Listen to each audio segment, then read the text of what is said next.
What's up, YouTube family?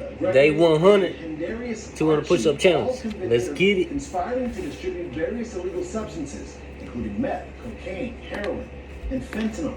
These convictions were the result of a 3-year investigation by the Organized Crime Drug Enforcement Task Force. What's good, y'all? What's the number TV? It's your boy, Paul Rupp. Make sure you subscribe to the channel if you're not subscribed already. And like the video if you appreciate the content that Paul Rupp, what's the numbers I provided. Today we're back on the profile piece. This one is on Ballhead. In this video we're going to talk about his early years coming up in Alabama. Then we'll speak about his rise in the drug game and the necessary steps he took to reach the top of the food chain. After that, we will discuss the relationship Ballhead had built with a Mexican cartel 40. that allowed him to make an excessive amount of money while he controlled a vast network of dealers. And lastly, we will break down the situation that currently has Ballhead serving a life sentence in the feds. Ballhead, whose real name is Rolando Antwain Williamson, is from Bessemer, Alabama, which is a modest suburb outside of Birmingham with less than 32,000 residents. Growing up deep in the South, some would think that it would be a calmer childhood experience for Ballhead, but as he got older, he seen that this small southern town had just as many problems and pitfalls as a big urban city. 55. Ballhead started out in the drug game as a youngster and had a major run-in with the law in 2007 when he was charged with murder after a shooting at a party left a man dead. Ballhead, who was in his early 20s at the time, sat in jail for a month until the case was dropped and he was released. Back on the streets to do his thing, Ballhead was only a small-time hustler for years, while Birmingham and the surrounding areas were controlled by one of Alabama's most flashiest and notorious drug dealers, a guy by the name of Billy Williams Jr. The reign of Billy Williams Jr. 75. lasted until 2013, when a police SWAT team burst into Williams' luxury condo building where they found him throwing money out the window before arresting him. With the local kingpin in jail, there was an opening for a new drug network to take over the city. That's where the ambitious Ballhead came into the picture, as he decided to grab the top spot for himself. He established a good working relationship with Mexican suppliers, and although not too flashy, Ballhead still accumulated some expensive items like cars, jewelry, as well as a few different homes and stash houses. He also built a decent-sized crew to handle the movement and sales of the drugs he was receiving from the Mexican cartel. His team of dealers and drug couriers even included a trusted member of the community, a popular youth football coach known for urging his players to stay clear of drugs. Business was going good for Ballhead as he was making money hand over fist.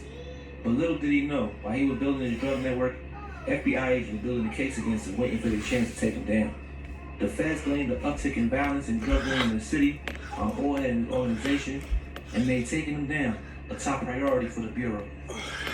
Then in June of 2019, his associates in the Mexican cartel invited Ballhead to take a trip across the border to solidify their business relationship.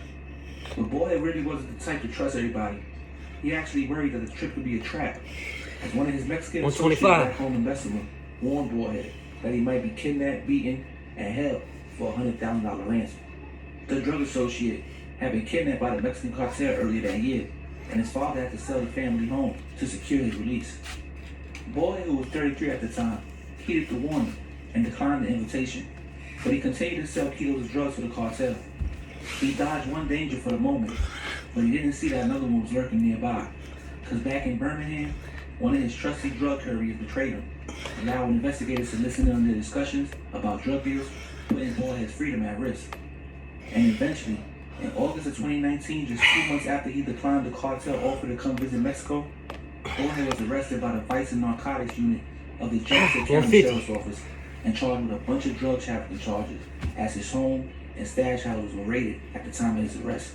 A few months later, in October of 2019, his organization would be arrested by the feds on drug conspiracy charges, and Ballhead would be charged with being the leader of a multi-million-dollar CCE, which is a continuing criminal enterprise. He would go to trial on the charge went hard this by week. the feds. Then in August of 2022, Ballhead was sentenced to life in prison for 120 months. He was just 37 years old at the time. But yo, What's the Numbers TV? This is a quick profile piece on Ballhead, aka Ballhead, real name Rolando Antwain Williamson. You know what I'm saying? Out of Alabama, Birmingham, Bessemer area. 175. You know what I'm saying? A lot of people say, you know, one of them ones out there was known, was getting a lot of money. They said he wasn't too flashy, you know what I'm saying, but he wasn't nothing to play with. And you know, he was getting a lot of money though, you know what I'm saying? He still has little things that he would like to he spent his money on. He rode around with pockets full. He was doing this thing for a long time. And now he got life in the feds, man, for drugs. You know, they did say his organization has some violence attached to it. You know what I'm saying? Not him per se, but, you know, the ones that, you know, people that was part of the organization, they got some violence attached to it. A lot of the other people that was arrested got jail time. And, you know, this is where he's at right now. Right now he's in the feds. Maybe these laws change eventually, get some time back. You know, 200. Right now, you know, he got life in the feds. And the cartel he was messing with in Mexico was the Gulf Cartel. In order to get them games, you can't play no games. Some say it Get might it. have been, you know,